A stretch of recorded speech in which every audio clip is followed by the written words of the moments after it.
Barbie இந்த nutcracker திரைப்படம். Barbie தனது தங்கை கெல்லிக்கு பாலே நடனத்தில் தனி நடனம் பயிற்சி செய்ய முடியாமல் சிரமப்படுகிறாள். பின்வரும் கதையைச் சொல்லுகிறாள்.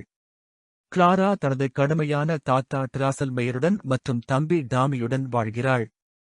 கிறிஸ்துமஸ் ஈவ் இரவில் எதிர்பாராத விதமாக அவர்களது அத்தை எலிசபெத் வருகிறார். அவர் இருவருக்கும் பல பொம்மைகளை தருகிறார். கிளாராவுக்கு ஒரு நட்சத்திரம் பொம்மையையும் நட்கிராக்கர் கொடுக்கிறார்.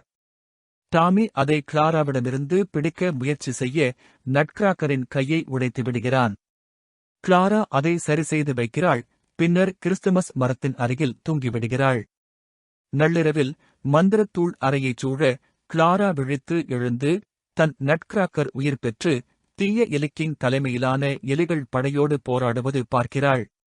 எலிக்கிங் தனது மந்திரத்தை பயன்படுத்தி கிளாராவையும் தன் அளவுக்கு சுருக்கிவிடுகிறான். கிளாராவும் நட்கிராக்கரும் விரைவாக தப்பிச் செல்கிறார்கள். நட்கிராக்கர் அவனும் எலிக்கிங்கால் மாற்றப்பட்டவன் என்பதையும், இருவருமே தங்களுக்கு விதிக்கப்பட்ட மந்திரத்தை நீக்கக்கூடிய ஒரே நபர் சக்கரபலம் ராஜகுமாரிதான் என்பதையும் விளக்குகிறான்.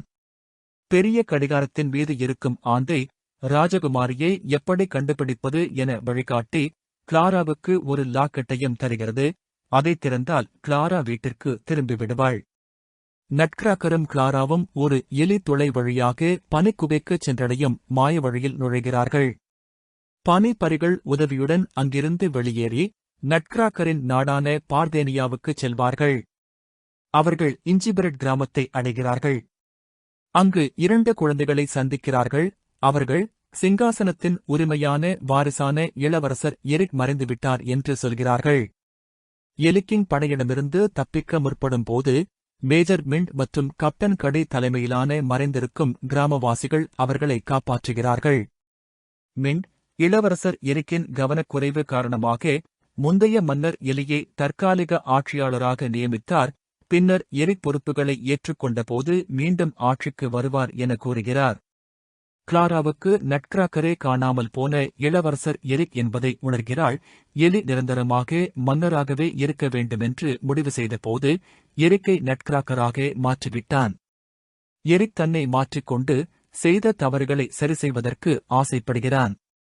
கிளாராவும் நட்கிராக்கரும் மிண்டும் கேண்டியும் இணைந்து சக்கரபலம் ராஜகுமாரியை தேடும் பயணம் தொடங்குகிறார்கள். மிண்ட் மற்றும் கேண்டி படகை தயாரிக்கும் போது கிளாரா மற்றும் நட்கிராக்கர் எலிக்கிங் ஒரு கிணற்றில் சிக்க வைத்த மலர் பரிகளை விடுவிக்கிறார்கள். திடீரென எலிக்கிங் அனுப்பிய கல் மாபெரும் ராட்சசன் அவர்களை தாக்குகிறது. பனி பரிகள் வந்து கடலை உறையச் செய்கிறார்கள். பின்னர் குதிரை இழுக்கும் பனிச்சறுக்கில் அனைவரும் கடலை கடக்கிறார்கள். நட்கிராக்கர் தனது வாளால் பனியை உடைக்க கல் ராட்சசன் கடலுக்குள் மூழ்கிவிடுகிறான். அவர்கள் ராஜகுமாரியின் தீவிற்கு சென்று அது ஒரு வலை என்று தெரிகிறது. நட்கிராக்கர், மிண்ட், கேண்டி ஆகியோர் எலிக்கிங்கின் வௌவால் உதவியாளர் பிம் மூலம் பிடிக்கப்படுகிறார்கள். கிளாரா மட்டும் அங்கே விடப்படுகிறாள்.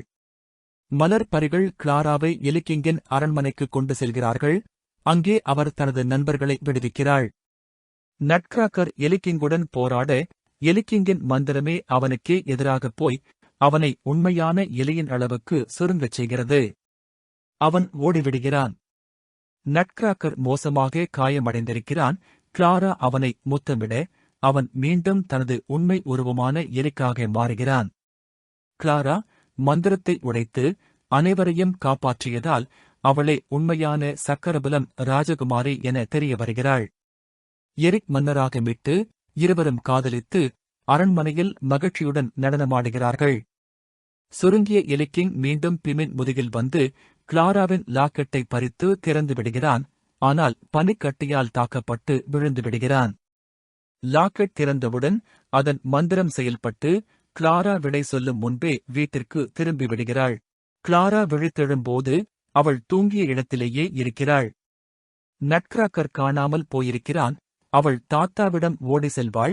அவர் இது எல்லாம் அவளது கற்பனை என்று கூறுகிறார். அதே நேரத்தில் அத்தை எலிசபெத் ஒரு இளைஞருடன் வருகிறார். அவர் எரிக் என்று தெரிய வருகிறது. அவர் கிளாராவிடம் நடனம் ஆடுமாறு கேட்கிறார். பனிச்சிற்பம் ஒன்றில் எரிக் மற்றும் சக்கரபலம் ராஜகுமாரி மாளிகை முற்றத்தில் மகிழ்ச்சியுடன் நடனமாடுவதைக் காட்டுகிறது. பார்பி கதையை முடிக்கும்போது கெல்லி விடாமுயற்சியின் முக்கியத்துவத்தை உணர்ந்து அவளும் பார்ப்பியும் சேர்ந்து அந்த தனி நடனத்தை முழுமையாக ஆட முடிகிறது.